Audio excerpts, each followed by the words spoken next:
মসজিদ, মাদ্রাসা, কবরস্থান বিভিন্ন জায়গায় ভুয়া দলিলের মাধ্যমে আমাদের জমি আমাদের মাদ্রাসা থেকে হাতছাড়া করে চেষ্টা করছে। তাই আমি প্রতিবাদ জানাই, আপনারা সবাই সজাগ থাকবেন। যে কোনো মুহূর্তে এক আসবে, আপনারা সবাই চলে আসবেন। আমরা পারবো না, আমাদের মাদ্রাসার জমি আমরা রক্ষা করবো ইনশাআল্লাহ।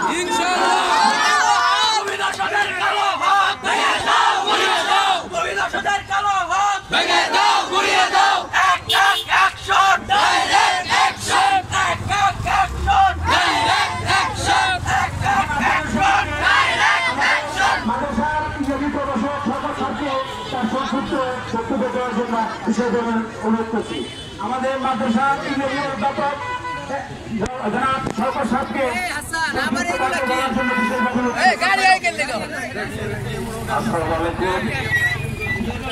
গাড়ি বন্ধ করো, গাড়ি বন্ধ রাখো।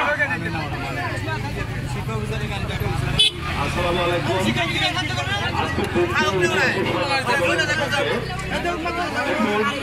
এটি একটি ধর্মীয় প্রতিষ্ঠান। এই প্রতিষ্ঠানের সম্পত্তি 1974 সালে ক্রয় করা হয়েছে একটা ছাত্রাবাস দলিলের মাধ্যমে। পরবর্তীতে এটা ওয়াকফ হয়েছে। এই মাদ্রাসার নামে নামজারি করা আছে। যারা প্রতিপক্ষ আছেন তাদেরকে বলবো, আপনাদের গৃহবিসন্ধিমূলক চিন্তা এখান থেকে সরে নেবেন এবং আপনাদের যে কাজটি করা উচিত, আপনারা বিভিন্ন পর্চা CSS এবং নামজারি যে ধারাবাহিকতা আছে সম্পত্তির, সেই সম্পত্তির ধারাবাহিকতা আপনারা বিশ্লেষণ করে দেখতে পারেন। আমরা দেখেছি এই সম্পত্তির মধ্যে কোনো ধরনের সমস্যা নেই, নিষ্কণ্টক এবং এদের মালিকানা মাদ্রাসা এবং মাদ্রাসার যে কোনো মূল্যে এই প্রতিষ্ঠানের স্বার্থ রক্ষার জন্য সম্পত্তি রক্ষা করবে। প্রয়োজনে আমরা যে কোনো পরিস্থিতি, যে কোনো আদালত,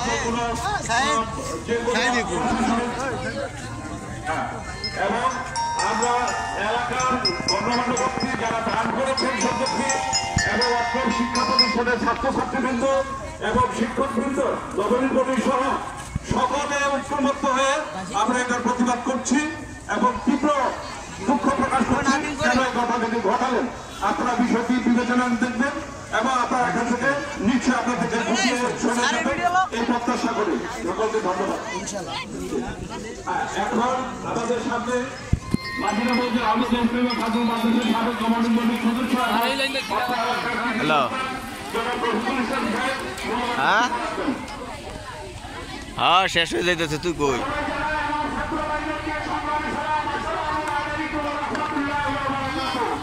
আয় তাড়াতাড়ি,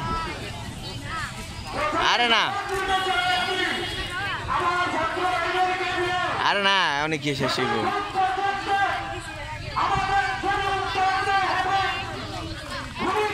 আয় আয়